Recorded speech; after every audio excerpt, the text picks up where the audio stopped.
Glória a Deus. Gênesis capítulo de número 13 e versículo de número 14, a Bíblia diz o seguinte: E disse o Senhor a Abraão, depois que Ló se apartou dele: Levanta agora os teus olhos e olha desde o lugar onde estás para a banda do norte e do sul e do oriente e do ocidente, porque toda esta terra que vês te hei de dar a ti e a tua semente para sempre. Então a Bíblia fala aqui para nós, né, que Deus ele fala com Abraão, e eu penso que esse detalhe que a Bíblia traz aqui não é à toa, né? Diz assim: e disse o Senhor a Abraão depois que o Ló se apartou dele. E Deus só vai falar com Abraão nesse momento. Por quê? Ao meu ver, até aqui o Abraão não havia ainda cumprido aquela primeira ordem que Deus havia dado a ele. Vamos lembrar, quando Deus chama o Abraão, Deus diz: sai da tua terra, sai do meio da tua parentela, vai para uma terra que eu te mostrarei. Então Abraão saiu da sua terra. O Abraão está indo para uma terra que Deus mostrou, mas o Abraão não havia deixado a sua parentela. O Abraão havia levado Ló, o seu sobrinho, junto com ele. É claro que havia ali uma lei, até vamos dizer assim, mas mais nessa época seria mais um costume, de quando o irmão morria, né? Então, quando uma pessoa morria, o irmão dele tomava conta ali dos filhos, se tivesse. Mais tarde, a Bíblia vai até estabelecer que se não tivesse filhos, o irmão então deveria suscitar descendência para o outro. Só que entenda que nesse caso, se o filho fosse uma criança, o Ló já é um homem feito, então não haveria necessidade alguma do Abraão ter levado Ló com ele. Mas quando Abraão decide levar, Deus então já não fala mais com Abraão até que ele decida cumprir ali aquela primeira orientação que Deus dá.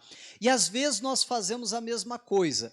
Deus nos dá uma ordem, uma determinada direção, e às vezes a gente cumpre até em partes, mas não faz tudo aquilo que Deus falou. E aí queremos uma nova direção, uma nova instrução. Mas por que Deus não está falando comigo? Por que Deus não está dizendo o que eu tenho que fazer? E muitas vezes nem aquilo que Deus já mandou a gente está fazendo. Por que Deus vai dar uma segunda orientação se a gente não cumpriu nem a primeira? Me parece que é o que está acontecendo aqui. Só que quando Abraão, então, decide se apartar da sua parentela, que no caso ali o único que havia sobrado era o Ló, né? E a Bíblia diz que ocorreu até uma confusão entre os pastores deles, e o Abraão então diz: olha, se você pode até escolher, se você for para a direita eu vou para a esquerda, se você for para a esquerda eu vou para a direita, nós vamos nos apartar. Quando isso acontece, então a Bíblia diz que é nesse momento que Deus fala com Abraão.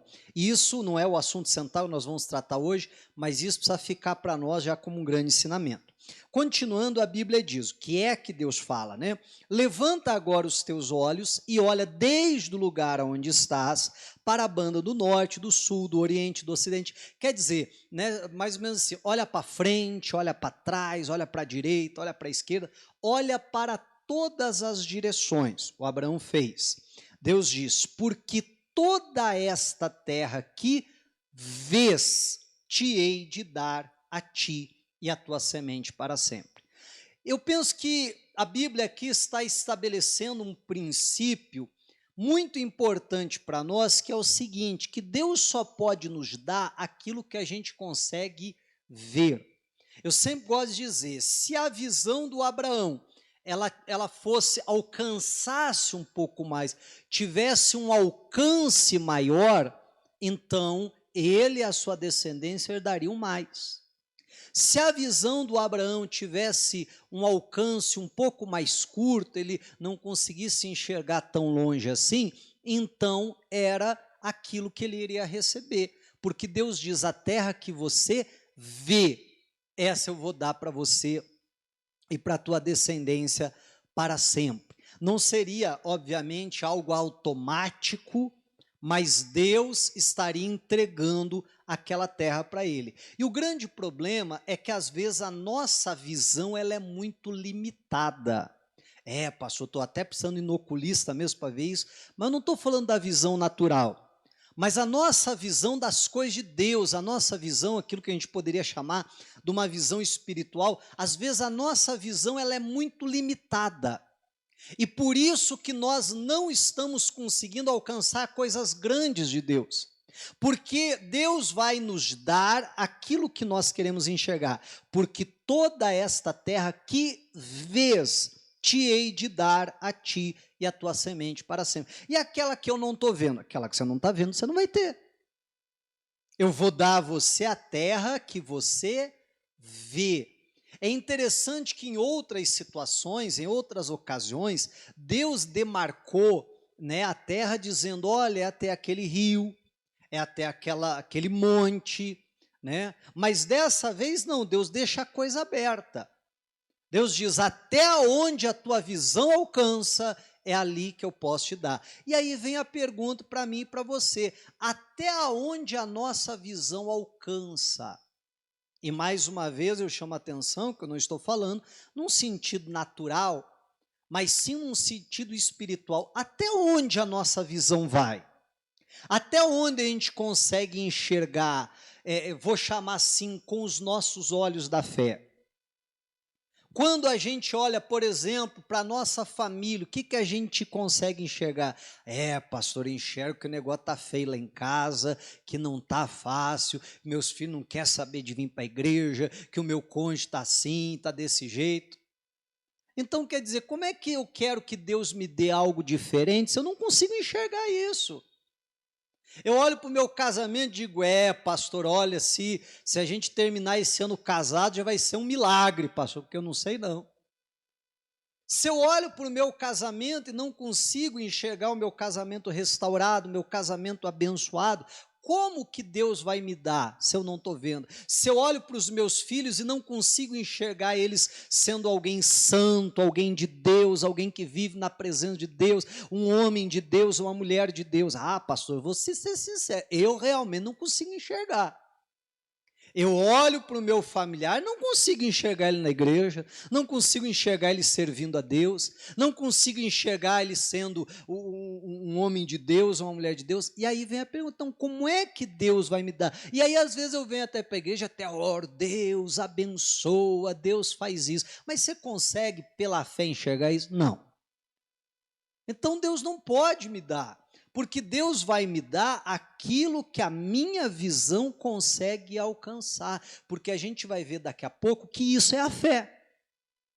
A fé é exatamente isso. Né? Tem pessoas que ela olha para amanhã, para o futuro, ela entra em desespero, até já começa a ficar ansioso e tal. Pastor, já está difícil hoje, imagina daqui 2 anos, imagina daqui 5 anos. Vai estar muito pior. Então, perceba que Deus, repito, só pode me dar aquilo que eu consigo enxergar. E repito que isso é fé, você quer ver? Hebreus capítulo de número 11, versículo 1. Hebreus capítulo 11, versículo 1, a Bíblia diz assim, ora, a fé é. Então, nós estamos diante da definição bíblica do que é a fé. A fé é o firme fundamento das coisas que se esperam e a prova das coisas que se não veem.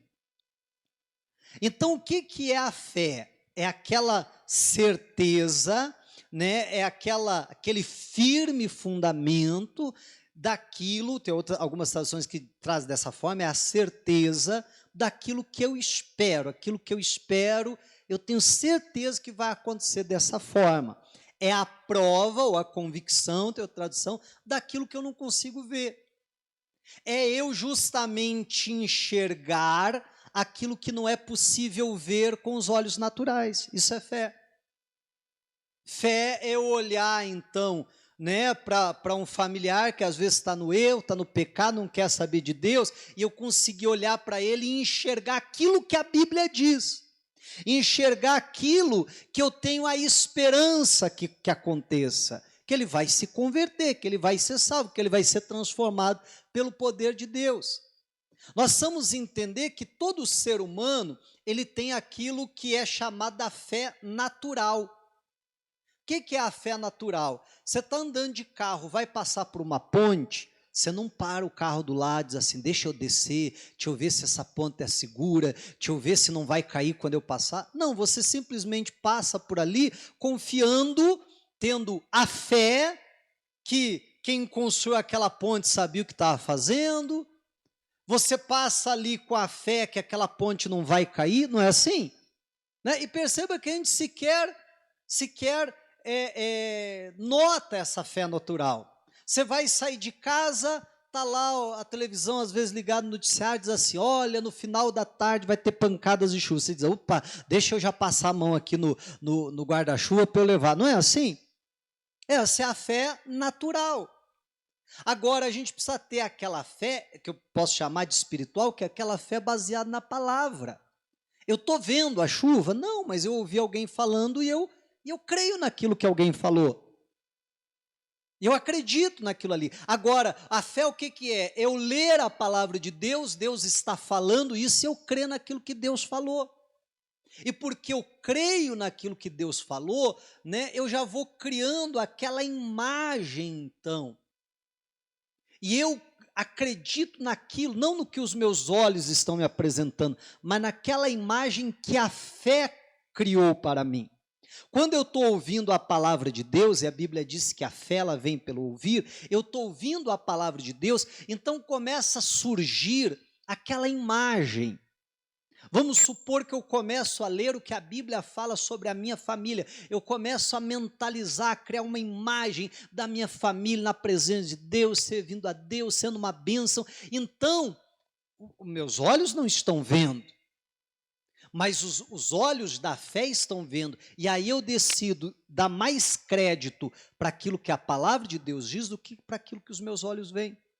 Eu começo, então, a fazer isso, a enxergar o que talvez ninguém está enxergando, mas eu estou. Então Deus pode me dar a terra que você vê, eu hei de dar a ti a tua descendência. Então é isso que nós precisamos. Ah, pastor, mas Deus, quando estava falando lá para o Abraão, estava falando de uma maneira natural, sim, mas também de uma forma espiritual.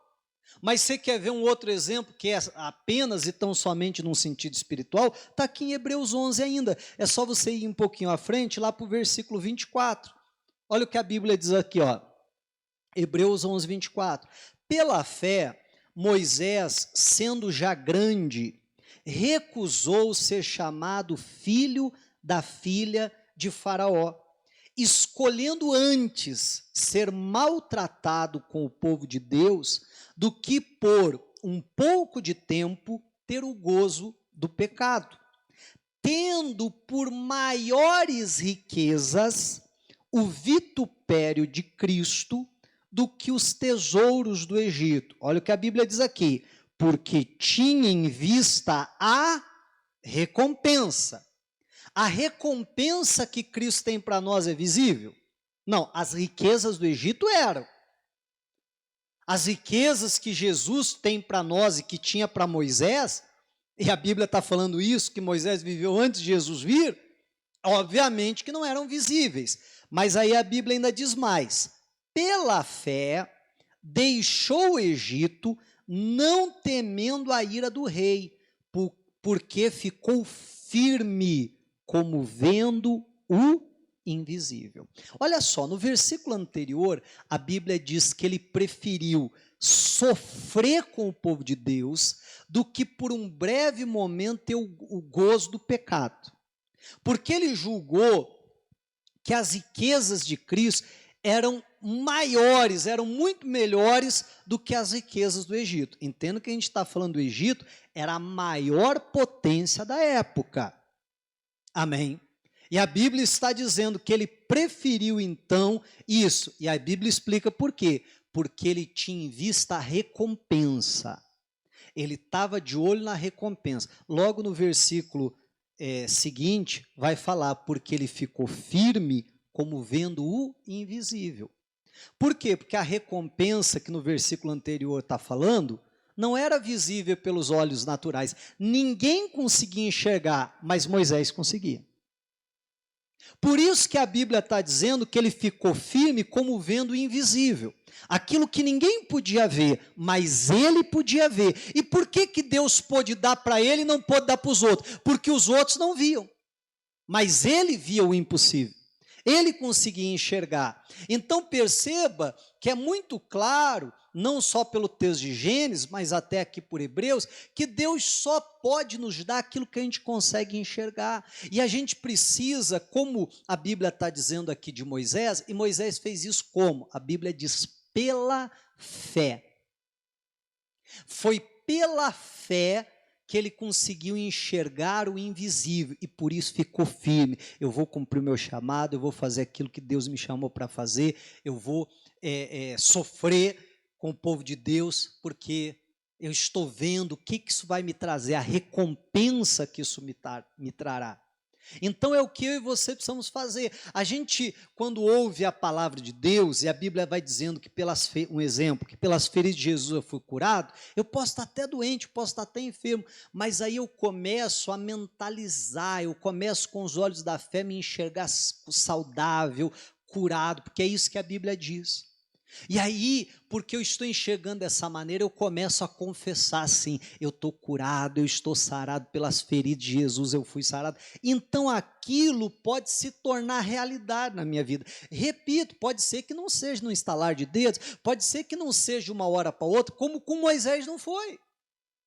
Ele teve que peregrinar por toda aquela terra, ele teve que pisar lá em cada canto daquela terra, a descendência dele é que foi ocupar a totalidade daquela terra, mas a promessa de Deus se cumpriu, porque aquilo que ele conseguiu enxergar foi aquilo que ele e a sua descendência teve. Amém? Então é o que nós precisamos, né, com os nossos olhos da fé. Repito, quando a gente está ouvindo a palavra, a gente conseguir então pelos olhos da fé visualizar aquilo que Deus tem para nós. Se a Bíblia está dizendo que Deus tem um futuro promissor, um futuro de bênção para mim, eu tenho que começar a imaginar esse futuro, a enxergar pelos olhos da fé. É claro que aquilo que Deus tem para fazer ainda é muito maior do que aquilo que eu consigo imaginar. Mas eu já tenho que ir visualizando, imaginando, tomando posse daquilo. Crendo, não, isso é para mim, é isso que Deus tem para mim. Aí eu vou estar fazendo igual Moisés, eu vou estar vendo o invisível.